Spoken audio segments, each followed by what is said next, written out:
All right, here we are with the Shakespeare Scribe, chapter 12. Are you guys ready? Here we go. Sal Pavey soon had the chance to show the rest of the company how capable an actor he was. To our great relief, we were welcomed by the mayor of Newark. He did question us closely, though, to be sure none of the company had any symptoms of the plague. Though the contagion had not yet reached his town, rumors of it had. In London, when we were to perform for the Queen, we first had to present our play to her Master of Revels. Here, though our audience would be nothing like royalty, we were expected to play first for the mayor and his aldermen, who would then pass judgment on whether or not we were fit for public consumption. Since we had failed in our attempt to perform Love's Labour's Lost in Newbury, the sharers determined to do it now, assuming that a provincial audience would prefer comedy to tragedy. Perhaps, I thought, recalling what Mr. Shakespeare had said about the Queen's taste, they were not so different from royalty after all. We were all of us a bit rusty from not having exercised our skills for so long, but once the play was underway, we performed smoothly enough. Sal Pavey's early morning practices served him well. So did his naturally haughty manner. It was difficult for me to watch him play the Princess of France or to act alongside him. In truth, I suppose, I was resentful, for always before, Sander had been the one to play the princess. But even I had to admit that Sal Pavey brought to the role an uncommon dignity and grace.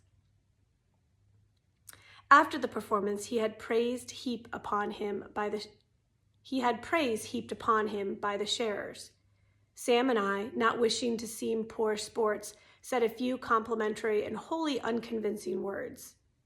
The mayor and his friends were enthusiastic, too, and a public performance was set for the following afternoon. Again, we prentices were given a sheaf of handbills to scatter throughout the town. We split up to make the task go more quickly. As I was returning to our inn, I spotted a troop of a dozen or so men, some on horseback and some afoot, approaching on the highway. When they drew nearer, I noticed that they wore brown cloaks and orange caps, the livery of Lord Pembroke's men. I had seen Pembroke's company before at the Swan, but not often enough so I could recognize the individual players, particularly without their makeup. One of their numbers, a stout fellow of perhaps 20, with a ruddy complexion and a generous belly, did look somehow familiar at first. But as he drew nearer, I saw that he wore a leather patch over his right eye. I didn't recall ever encountering anyone with such a distinctive feature. I hurried to the inn, ran upstairs, and burst into Mr. Armin's room. He looked up in surprise from a sheet of paper he had filled with his neat, elegant script. "Remind me to add to your other instruction a class in courtesy," he said. "I'm sorry," I said breathlessly, "but I thought you'd want to ken." "Ken what?" The Earl of Pembroke's men are coming." He set paper and pen aside and rose. "Are you certain?" "I recognize their livery, brown cloaks, orange caps." "Shrew them. They've had the same idea we did, it seems. I didn't foresee having to compete with another London company." "But we're here first. They'll have to contend with the leavings, will they not?" Mr. Armin played idly with the handle of the dagger he always wore at his belt. "Perhaps," he said thoughtfully. Then he looked up and smiled slightly at me. "Thanks for the warning at any rate. Next time, knock, though." I will." I glanced at the sheet of paper. "Are you writing a letter home?" "That? No, it's a..." He paused, as though unsure whether or not to go on. "Just between us, it's a play." "Truly? I didn't ken you were a playwright." "I'm not much of one. Not of the same rank as Will, certainly. I'm revising an old work of mine called Fool Upon Fool, or A Nest of Ninnies. I thought something mindless might appeal more to those Yorkshire whites. No offense.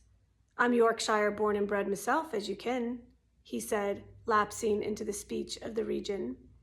I can't say I'm thrilled to be back. What about you?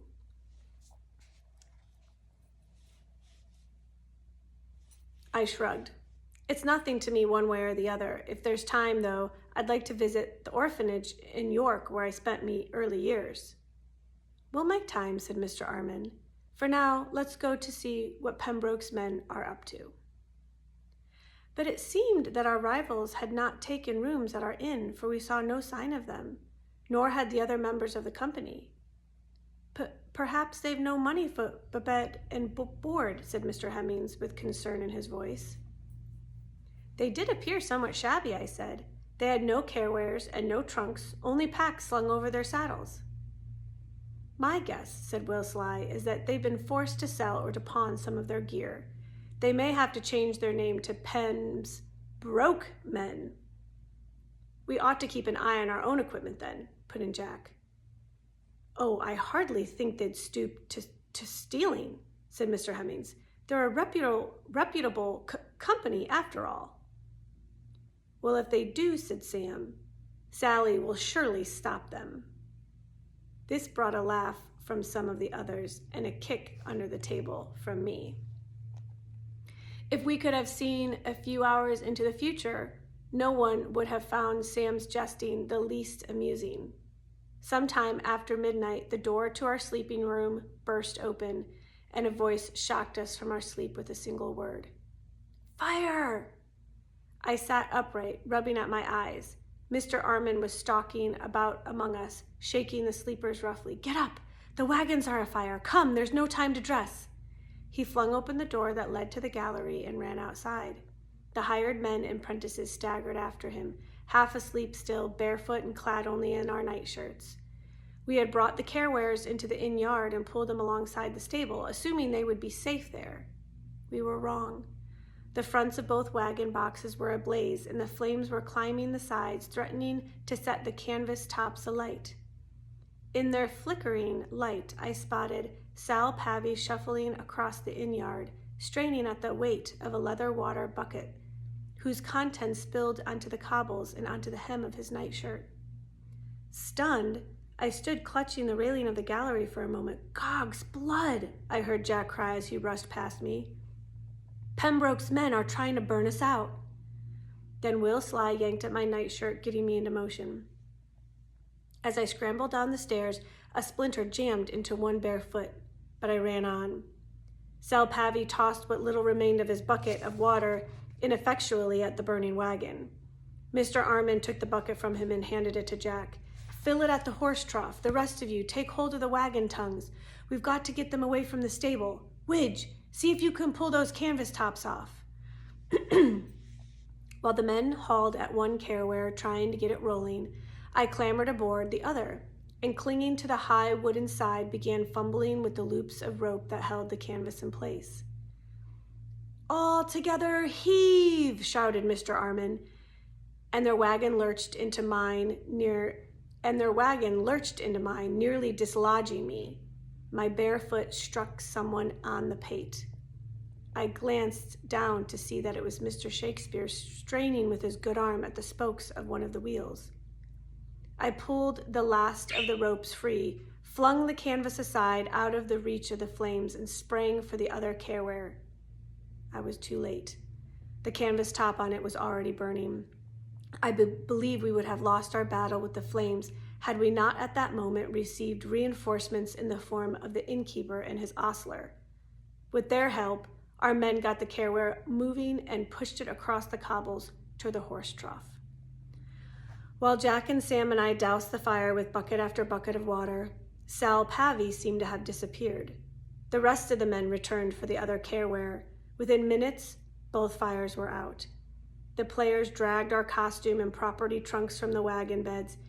Even in the pale light from the innkeeper's lantern, I could see that the wood was badly charred and, of course, soaked with water. We carried the trunks into the stable and inspected their contents.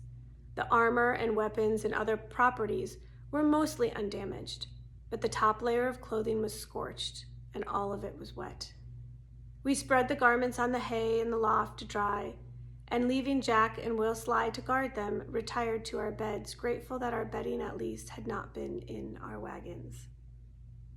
We found Ned Shakespeare still in the room and still sound asleep. "The devil take him," muttered Sam. "He slept through the whole thing." "Mr. Shakespeare will be furious. Perhaps we'd best not tell him.